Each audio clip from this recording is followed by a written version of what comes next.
Yeah, g'day YouTubers, Tinker O'Toole again with another video.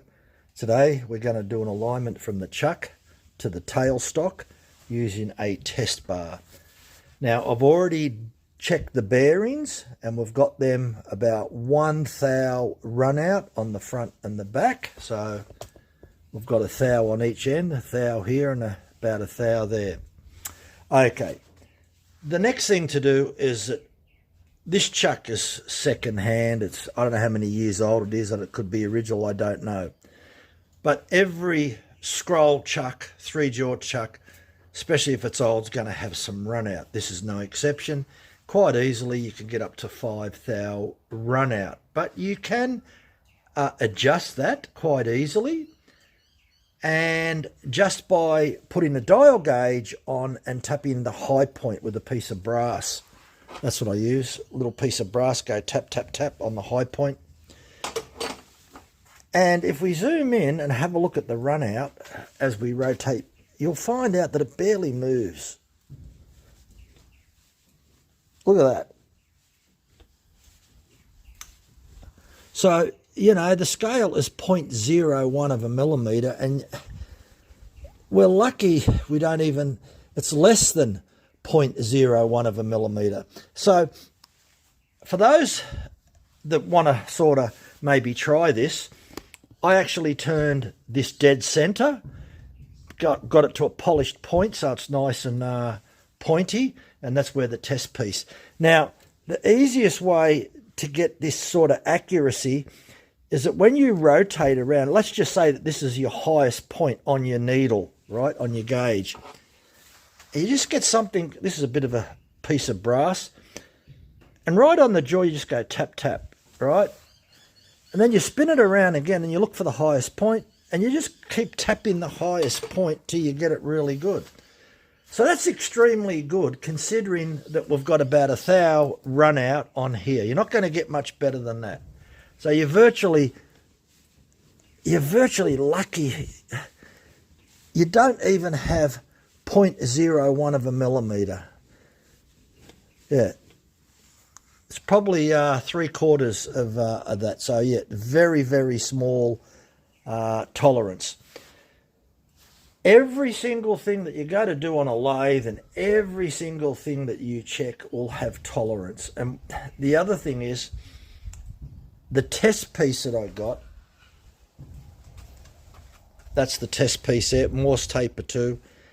And before you do the test, or before I did the test, I actually used a micrometer, and this thing is spot on within 2 microns.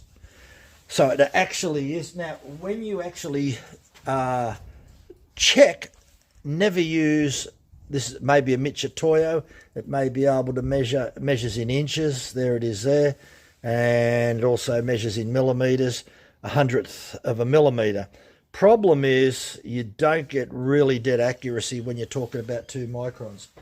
You really do need a quality micrometer. Now we checked this bar on a micrometer and it was spot on within 2 microns, like it said when I purchased it. So yeah, test the test piece. Very interesting. Okay, so that's the most important thing, that if you do use a dead center in there, you need to make sure that it's accurate and it's got minimal run out. Now, a lot of people put the dead center into the spindle. I actually like to use the chuck because this is the thing that's going to turn the job. And if I take this off the spindle and just check the spindle, then I don't know how accurate my chuck is. So I like to do my alignment with the chuck because this is the thing that's going to do the job.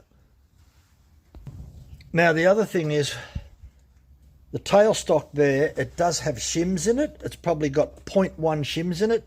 We may have to go to 0.2. One thing that you don't know when you've got an old lathe like this, it's 72 years old, you don't know whether this was re-shimmed or, look, you don't know what has happened in 72 years.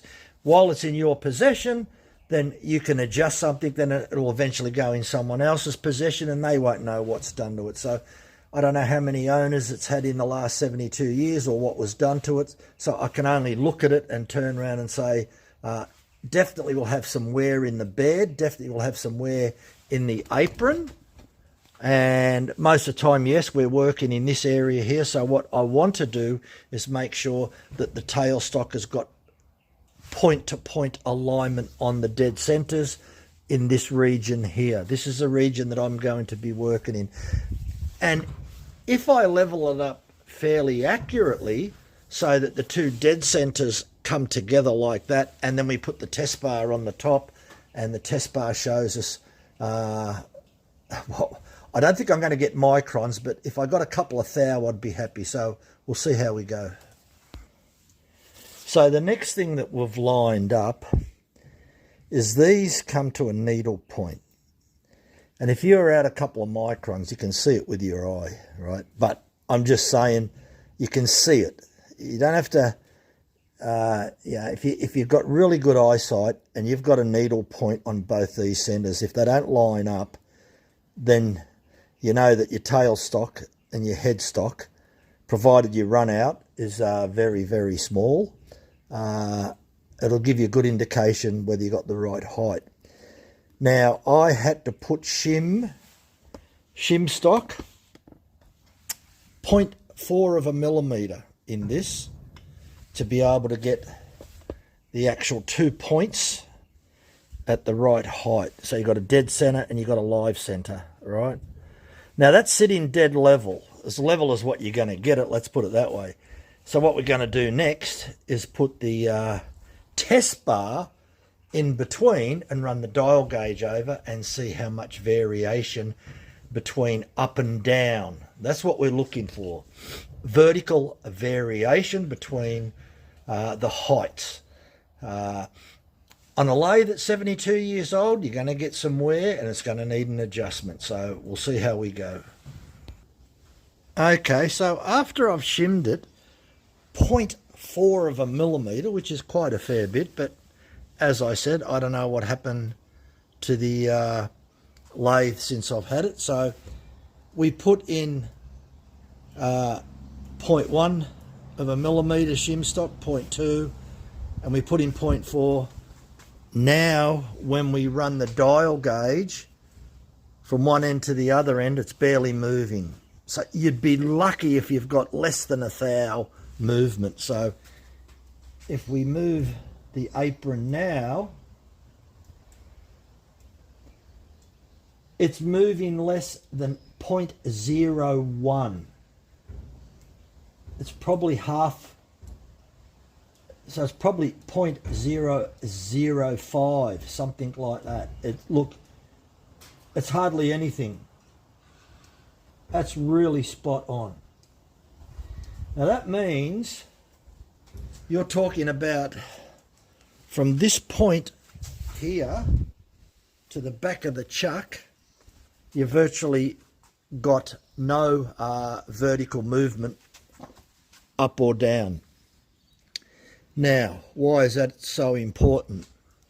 The reason that that's so important is because that means that when the cutting tip is right at the center line, the cutting tip is going to stay at the center line. And it's lucky if it's going to move a few microns, right? Not a few thousandths, a few microns. So I've got that spot on, and that's pretty good because that means if there is wear in the bed, it seems to, or wear in the apron, it seems to be even. Like I say, I don't know what the measurement was 70-something years ago, right? I can only say now, this is what I've found, that when I move now from there to there, the needle barely moves. So I know that it's bugger all, right? It's just not even worth worrying about. That is really good. But having said that, that meant that I had to move up 0.4 of a millimeter on the headstock. So, but as I said, I don't know the history of the lathe, so I can't tell you. So the next thing we'll do you're not going to get a better vertical alignment than that. Less than 0.01 of a millimetre. Less than 1/100th of a millimetre. That's pretty bloody small. So yeah, I'm pretty happy with that. So next we'll do the actual horizontal centre line, and what we'll have to do, and we're going to try and get that dead accurate, is move the actual tailstock either to the left or the right to get a perfect reading. So that's next on the list. Okay, so after a lot of alignment on the tailstock with the 2 screws, moving the tailstock towards you and away from you until you can get the bar exactly spot on. So on the dial gauge, we're moving in the horizontal position, and as you can see, there's virtually no movement on that dial gauge. A little bit of mucking around on the tailstock screws. Had to do it about 5 or 6 times.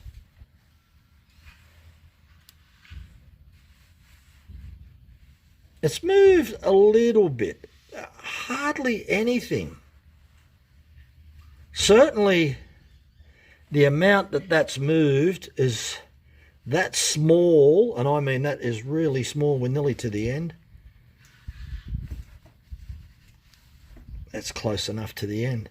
So look at that. That's barely moved off there. It is less than 0.01, right? It's smaller than that, and that is bloody small. So that just means now that when you run your cutting tip along in the horizontal position, and how you've got the vertical height as well, that means that if you turn something and measure at this end and measure at that end, it's going to be the same. Or it's going to have that error on it, which is virtually bugger all error. All right? So it was certainly worth putting shims under that. Now that also means that the apron and the bed, as we're moving backwards and forwards from that position to that position, we've virtually got no movement. It is that spot on. So, as I said, I don't know the history of this lathe going back 72 years ago. I don't know if they re-shimmed this or what they did. Who knows what was done to there. There was a height differential. I don't know why. I had to put 0.4 of a millimetre shims in there. That's quite a fair bit. So I don't know what was going on. But one thing that I'm really happy with is that when you're running the dial gauge across here, it's not going up or down, up or down. It is almost perfect all the way along, which means that the wear on the bed and the apron is fairly uniform. The last thing you want to get is some dip that goes up and down, because you can't get rid of that. You'd be able to turn anything on that knowing that it's parallel, and you've got look, you got it as good as what you're going to get it unless you've got specialised machinery. But look, that's pretty dead accurate, so I'm pretty happy with that. So look, it does take time. And the other thing is, if you do use a dead centre in the chuck, you're going to have to spend time tapping it with the brass. So in the earlier video, you saw that I tapped it down. You rotate this till you get to your highest point, you tap that down. So your run out there, look, it's less than half a thou, less than half a thou. So I'm pretty happy with that. I don't think you're going to get much better than that. To have a lathe that's that accurate after calibration, and this bar was in 2 microns. So we could virtually say that this lathe is set up now, horizontal and vertical alignment, let's just say 3 microns, right? Within 3 microns. So that's pretty bloody accurate, 3 microns. That's pretty good. Less than 0.01 of a millimetre. So, yeah, that's pretty good. Thanks for watching. Bye for now.